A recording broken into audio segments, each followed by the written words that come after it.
بسم اللہ الرحمن الرحیم۔ سیدنا ابو ذر رضی اللہ عنہ نے نبی کریم صلی اللہ علیہ وسلم سے روایت کی ہے کہ اللہ تعالیٰ فرماتے ہیں، اے میرے بندو، میں نے ظلم کرنا اپنے اوپر حرام کیا ہے اور تم پر بھی حرام کیا، بس تم آپس میں ایک دوسرے پر ظلم مت کرو۔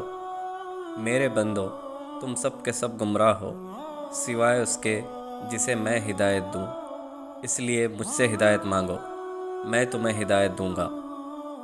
میرے بندو، تم سب کے سب بھوکے ہو سوائے اس کے جسے میں کھلاؤں، اس لیے مجھ سے کھانا مانگو، میں تمہیں کھلاؤں گا۔ میرے بندو، تم سب کے سب ننگے ہو سوائے اس کے جسے میں لباس پہناؤں، لہٰذا مجھ سے لباس مانگو، میں تمہیں لباس پہناؤں گا۔ میرے بندو، تم دن رات گناہ کرتے ہو اور میں ہی سب کے گناہ معاف کرتا ہوں، سو مجھ سے مغفرت مانگو، میں تمہارے گناہ معاف کروں گا۔ میرے بندو، تم میرا نقصان نہیں کر سکتے اور نہ مجھے فائدہ پہنچا سکتے ہو۔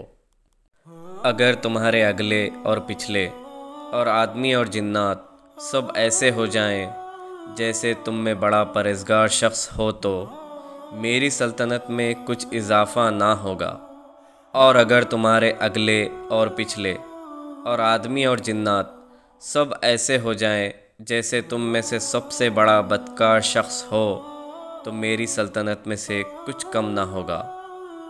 اے میرے بندو، اگر تمہارے اگلے اور پچھلے اور آدمی اور جنات سب ایک میدان میں کھڑے ہوں، پھر مجھ سے مانگنا شروع کریں اور میں ہر ایک کو مانگی ہوئی چیز عطا کر دوں، تو اس سے جو میرے پاس ہے اس میں اتنا بھی کم نہیں ہوگا جو اس سوئی سے کم ہوگا جو سمندر میں ڈالی اور نکالی جائے۔